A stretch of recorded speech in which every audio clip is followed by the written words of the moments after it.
ثبت نام باید علاوه بر عکس و مدارک هویتی و نداشتن تلفن همراه و کارت بانکی فعال هم به نام خودشون داشته باشن. حداقل سن 25 سال و سکونت در محدوده حوزه انتخابی هم ضروریه. مدرک تحصیلی لازم برای ثبت نام در شهرهای تا 20,000 نفر جمعیت فوق دیپلمه و برای شهرهای بالای 20,000 نفر هم حداقل لیسانس. هیئت‌های اجرایی 10 روز وقت دارن پرونده داوطلبان شورای شهر رو بررسی کنن و پرونده افراد تایید شده رو برای هیئت نظارت بفرستن. ثبت نام انتخابات شوراهای روستاها از 15 فروردین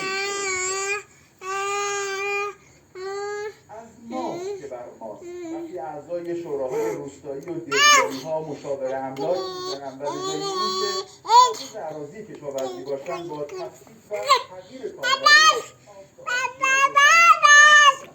موضوع رو رسانه‌ای کرده و گفته ارتباط ناسالم بین افراد دستگاه‌هایی مثل شهرداری و جهاد کشاورزی هم زمین کاری و هموار